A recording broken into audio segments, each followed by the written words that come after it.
கவலை இல்லாம colour print பண்ணுங்க, அதுவும் மிக குறைஞ்ச விலையில. Epson eco tank printers. இது வெறும் ஃபேபுலஸ் இல்ல, இது டோட்டலி பிரிண்டபிளஸ். ஈரோடு மாவட்டம் பெருந்துறை சட்டமன்ற தொகுதி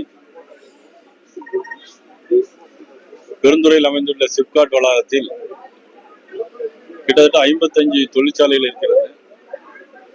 சுமார் ஒரு 20 ஆண்டுகளுக்கு மேலாக இந்த தொழிற்சாலைகளுடைய கழிவுகள் பூமிக்கு அடியிலே விட்டதாலும் மேலே இருந்து வந்ததாலும் அது கவனிக்க முடியாத காரணமாக எல்லாமே பூமிக்கு அடியில் போய் எல்லாமே இப்பொழுது குடிநீருக்காக போர் போடும்போது எல்லாமே கெமிக்கல் வாட்டராக வருது.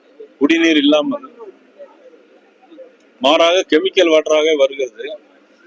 இதையெல்லாம் சுத்திகரிப்பு செய்வதற்காக மாண்புமிகு துணை முதலமைச்சர் அவர்கள் ஏற்கனவே அரசாங்கத்தில் 46 கோடி ரூபாய்க்கு ஒரு திட்டம் தீட்டப்பட்டு அது 19 மாத காலம் கிடப்பிலே போடப்பட்டது.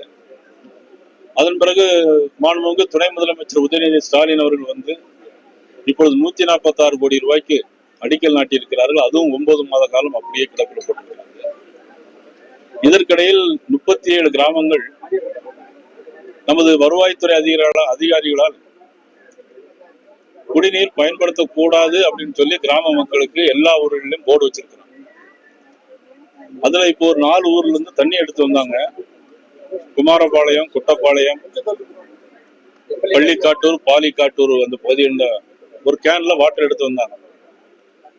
அத மீட்டர் வச்சு டெஸ்ட் பண்ணி பார்த்தா அதுல 1900 இருக்கு, 2000க்கு மேலே இருக்கு. ஒரு மனிதன் குடிக்கப்பட வேண்டிய டிடிஎஸ் அளவு வந்து 400 கீழா இருந்தால்தான் அது பயன்படுத்த முடியும்.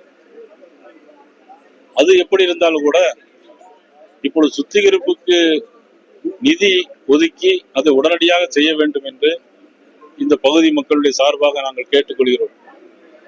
இதில் போராட்டம் நடத்தியோ காலதாமதம் ஏற்படுத்தியோ இந்த மக்களுக்கு கிடைக்கக்கூடிய நன்மையை கிடைக்க விடாமல் தடுக்கக்கூடாது என்பதற்காகவும் ஆளும் அரசு திராவிட முன்னேற்ற கழக அரசு அது உடனடியாக மக்களுக்கு செய்து கொடுக்க வேண்டும் என்கின்ற முறையில் பாரதிய ஜனதா கட்சியின் சார்பாக எங்களுடைய வேண்டுகோளை நாங்கள் வைக்க கடமைப்பட்டிருக்கிறோம். இதே மாதிரி சேலம் மாவட்டத்தில் வருகிற 7ஆம் தேதி, இன்னைக்கு தேதி 5, சேலம் மாவட்டத்தில் 7ஆம் தேதி இதுபோன்று 2 அமைச்சர்களும் மாவட்ட தலைவர் ஆட்சித்தலைவரும் சேர்ந்து இதுபோன்று ஒரு தொழிற்சாலைக்கு அடிக்கல் நாட்டப் போகிறார்கள் என்ற செய்தி வந்திருக்கிறது. தமிழக மக்களுடைய நலன் கருதி மக்களுடைய உயிர் தான் முக்கியமே தவிர தொழிற்சாலை நமக்கு முக்கியம் அல்ல. மக்களுடைய ஆரோக்கியத்தான் முக்கியமே தவிர தொழிற்சாலை நமக்கு முக்கியம் அல்ல என்று நினைப்பார்களே. ஆனால் நமது தமிழக முதலமைச்சர் மதிப்புக்குரிய ஸ்டாலின் அவர்களும் மதிப்புக்குரிய உதயநிதி ஸ்டாலின் அவர்களும் மக்கள் மேல் கவனம் செலுத்தி இந்த மக்களால் உங்களுக்கு ஆட்சி பொறுப்பேற்ற அந்த 5 ஆண்டு காலம் நீங்கள் அமைச்சர் பதவியில் இருந்திருக்கிறீர்கள். உடனடியாக கருணையோடு நீங்கள் அதற்கு ஏற்பாடு செய்து உடனடியாக நிதியை ஒதுக்கி இந்த தண்ணீர் சுத்திகரிப்பு நிலையத்திற்கு உடனடியாக ஏற்பாடு செய்ய வேண்டும் என்று கேட்டுக்கொள்வதோடு ஜல்ஜீவன் திட்டத்தின் மூலமாக இந்த 37 கிராம மக்களுக்கும் உடனடியாக முன்னுரிமை கொடுத்து அதனுடைய அடிப்படையில் நீங்கள் வந்து இந்த ஜல்ஜீவன் திட்டத்தை அமல்படுத்த வேண்டும் என்றும் அன்போடு நாங்கள் கேட்டுக்கொள்கிறோம்.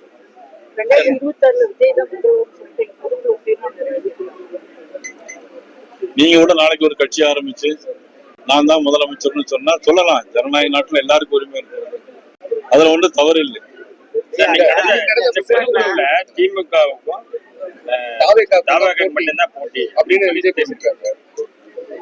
சைக்காலஜில சில வார்த்தைகளை பேசுறாங்க. தமிழ்நாட்டுல பாரதிய ஜனதா கட்சி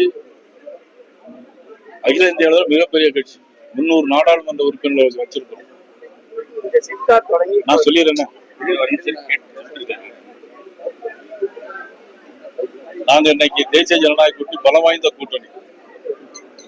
ஆனா எடப்பாடியார் அவர்கள் முதலமைச்சராக 4 வருஷம் நல்ல முறையில் பணியாற்றி இருக்கிறார். இந்த பகுதி முழுக்க எல்லா ரோடுகளும் பாலங்களும் சேலம், ஈரோடு, கோயம்புத்தூர் எல்லா ரோடுகளையும் போட்டது நமது மதிப்புக்குரிய அண்ணன் எடப்பாடியார் அவர்கள். அதுக்கெல்லாம் நிதியை மத்திய அரசு கொடுத்தது மாண்பு பாரத பிரதமர் நரேந்திர மோடி அவர்கள். இதுல யாருக்கும் மறுக்க முடியாது. இந்த மாதிரி ஒரு சூழ்நிலையில புதுசா ஒரு கட்சி ஆரம்பிச்சு எங்களுக்கு தான் போட்டி அப்படின்னு சொன்னா அது வந்து விந்தையிலும் விந்தை. இந்த சிப்காட் இருக்குல்ல, துவங்கி 20 ஆண்டுகளுக்கு மேல, குறைந்தபட்சம் 20 ஆண்டுகளுக்கு மேல ஆச்சு. நிலம் கொடுத்தவங்களுக்கு இது வரைக்கும் பணம் கொடுக்கல. அதே மாதிரி பாத்தீங்கன்னா அதிமுகவும் திமுகவும் மாறி மாறி ஆட்சி புரியுறாங்க. இதுக்கு ஒரு நிரந்தர தீர்வு கிடைக்கல. இதுக்கு என்னதான் வழி, நீங்க என்னதான் சொல்ல வரீங்க? பாத்தீங்கன்னா நீங்க இல்ல ஒரு நானே சொல்லிடுறேன். என்னுடைய ஸ்பீச்ல பாத்தீங்கன்னா நான் திமுக அரசை குறை சொல்லல. நான் பொது கூட்ட மேடைகள்லாம் குறை சொல்லி இருக்கிறேன். அது செய்யல. இந்த சிப்காட் விஷயத்துல நான் திமுக அரசாங்கத்தை குறை சொல்லல. இல்ல சொல்லுது கேள்வி நான் சொல்லிடுறேன். ஏன்னா மக்களுக்கு நன்மை தான் கிடைக்கும் தவிர பாரதிய ஜனதா கட்சிக்கும் எனக்கும் பெருமை கிடைக்க வேண்டிய நோக்கம் எனக்கு. இதுல அரசியல் பண்ண நான் விரும்பல. இதுல வந்து நீங்க காலதாமதம் ஆயிருக்கு, உடனடியாக செய்து கொடுங்க. இது மக்களுக்கு பயன்படும். இதுதான் என்னுடைய கோரிக்கை. அதே மாதிரி எந்த ஆட்சி மாறி மாறி வந்தாலும் இப்ப இந்த ஆட்சியில தான் நம்ம கேட்கிறோம். 30 வருஷமா இருக்குன்னா யாரும் கேட்டாங்களா இல்லையான்னு தெரியாது. சிப்காட்ல நிலம் எடுக்கப்பட்டவர்களுக்கு உரிய தொகையை இந்த அரசாங்கம் வழங்க வேண்டும். மாண்புமிகு முதலமைச்சர், மாண்புமிகு உதயநிதி துணை முதலமைச்சர் உதயநிதி ஸ்டாலின் அவர்கள் என்னுடைய வேண்டுகோள். இதுல போராட்டமோ அரசியலோ இல்லை. இது அரசியல் நோக்கம் இல்ல, அரசியலாக்க நான் விரும்பல. கடந்த ஆட்சியில நம்ம 740 கோடி கடவுள் எம்எல்ஏ சொல்லிருக்கான்னு நினைக்கிறேன். சுத்திகரிப்பு உங்க திட்டத்துக்கு மத்திய அரசு அசிஸ்டன்ஸ் கொடுத்து நீங்க செய்யல. ஒரு 50% இதுல வந்து காமன் எஃப்டிங் ட்ரீட்மெண்ட் பிளான் அமைச்சா ஒரு 50% சப்சிடி மத்திய அரசு கொடுக்குது. இப்ப அது நின்று போச்சு. இல்ல வரும்போது ஹைதராபாத்ல இருந்து National Geological Authority of India வந்து சேட்டலைட்ல ஒரு சர்வேவே எடுத்திருக்காங்க. அந்த ரிப்போர்ட்டும் ஒன்னும் வெளியிடல. ஏன்னா மத்திய அரசா இருக்கிறதுனால நீங்க மத்திய அரசு இன்ஸ்டிடியூஷன் கேட்டு அதுக்கு இந்த ரெண்டுக்கு ஏதாவது சொல்லுங்க. இல்ல நிச்சயமா நீங்க நல்ல கொஸ்டின் நல்லா சொல்லிருக்கீங்க. இதை சட்டமன்ற உறுப்பினர் ஜெயக்குமார் அவர்கள் சென்னையில பார்க்கும்போது என்கிட்ட சொன்னார். இன்னைக்கு அவர் வீட்டுக்கு வரும்போதும் இதே விஷயத்த என்கிட்ட சொன்னார். இப்போ நம்ம மத்திய அரசு எந்த திட்டத்தையும் மாநில அரசு மூலமா தான் செயல்படுத்த முடியும். ஏற்கனவே அண்ணன் எடப்பாடியார் அவர்கள் முதலமைச்சர் அவர்கள் அறிவித்தார். ஆனால் செய்ய வேண்டியது மாநில அரசு. நிதி வேண்டுமானால் மத்திய அரசு நம்ம வாங்கி கொடுக்க வேண்டிய நம்முடைய பொறுப்பு. 50% சப்சிடி நீங்க நிறுத்திட்டீங்களா? 26 ஏக்கர் நிலத்தை வாங்கி வச்சிருக்காங்க. அங்கேயும் செய்ய முடியாம தான் அப்படியே ஐடியில இல்ல அது நீங்க தெரிந்து சொல்லுவீங்களா தெரியாம சொல்லுவீங்களான்னு தெரியல. மாநில அரசு செய்யட்டும். எந்த மானியமாக இருந்தாலும் பாரதிய ஜனதா கட்சி நிச்சயமாக தமிழக பாரதிய ஜனதா கட்சி தமிழக மக்களின் நலன் கருதி அதை நாங்கள் கண்டிப்பாக செய்வோம். 1900 கட்டப்பட்டது ஒரு 400 பில்டிங் மேல பல ஆண்டுகளா சொன்னாங்க. ஒரு சில 6 மாதங்களுக்கு முன்னாடி நிதி ஒதுக்கணும்னு சொல்லிட்டு சில வேலைகள் மட்டும் அவுட்டர் மட்டும் செஞ்சுருக்காங்க. ஒரு 400 குடி கட்டிடங்கள் வந்து பாலடைஞ்சு ரொம்ப சிதலம் அடிச்சு எதுவும் பயனில்லை. இதுக்கு நடவடிக்கை எடுத்திருக்குன்னு சொல்றாங்க. ஆனா இது வரைக்கும் எந்த வேலைகளும் நடக்குது இல்ல. இது குறிப்பா அரசியல் சூழ்ச்சியினால இது நிறுத்தப்பட்டிருக்கு. அரசியல் தான் இதுக்கு காரணம் அப்படின்ற மாதிரி ஒரு விஷயம். இதுல வந்து அரசியல் சூழ்ச்சி என்னன்னா மக்களுக்கு நன்மை செய்ய வேண்டும் அப்படிங்கறது ஒரு அரசாங்கம் நினைக்கணும். மாநில முதலமைச்சர் நீங்க வந்து ஆதிராடர் கட்டிடம் மட்டும் இங்க மட்டும் சொல்றீங்க. தமிழ்நாடு முழுக்க ஆதிராடர் மாணவர்கள் படிக்கக்கூடிய விடுதி இருக்கு பாத்தீங்களா, எல்லாமே மோசமா தான் இருக்கு. எல்லாம் இடிஞ்சு விடுற மாதிரி தான்.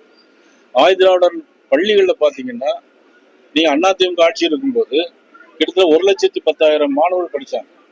இன்னைக்கு அந்த ஸ்கூல்ல போய் படிக்கிறதுக்கு எண்ணிக்கை கம்மியா இருக்கு. இன்னைக்கு 70,000 பேர் என்னதான் படிக்கிறாங்க. அப்ப இந்த 4.5 வருஷத்துல ஆதி திராவிட மாணவர்களுடைய எண்ணிக்கை ரொம்ப குறைவா இருக்கு.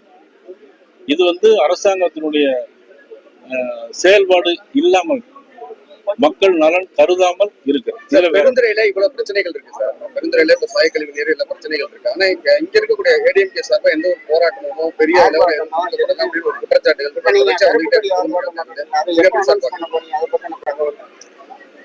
அதாவது நான் இதுல அரசியல் பண்ண விரும்பலன்னு நான் சொல்லியிருக்கேன். இதுல எனக்கு தேவை ஏற்கனவே ஒரு அரசாங்கம் வந்து திட்டத்தை ஒதுக்கி இருக்காங்க, காலதாமதம் ஆயிடுச்சு. இதுல அரசியல் பண்ணி இந்த மக்களுக்கு அந்த நன்மை அவங்க இன்னும் 4 மாசம் தான் இருக்கு. அந்த விட்டுட்டு போனா இந்த 6 மாசத்துல எல்லாம் கேட்டு போயிடும். பிறகு நாங்க ஆளுங்கட்சி வந்துச்சு. அந்த 6 மாச காலதாமதம் வேண்டாம் என்பதற்காக தான் நான் அரசியல் வேண்டாம்னு நான் சொல்றேன் சார். அதே மாதிரி இந்த பிரச்சனைக்காக கண்டனம் தெரிவித்த பொதுமக்கள் மீது எஃப்ஐஆர் போவாங்க சார். இது வரைக்கும் எந்த ஒரு நடவடிக்கை எடுக்கல. இந்த எஃப்ஐஆர் கூட அவங்க வாபஸ் வாங்கறதுக்காக அதைத்தான் கேன்சல் பண்ண வச்சிருக்கிறது போராட்டமே பண்ணிருக்கு. உங்களுக்கு தெரியும்.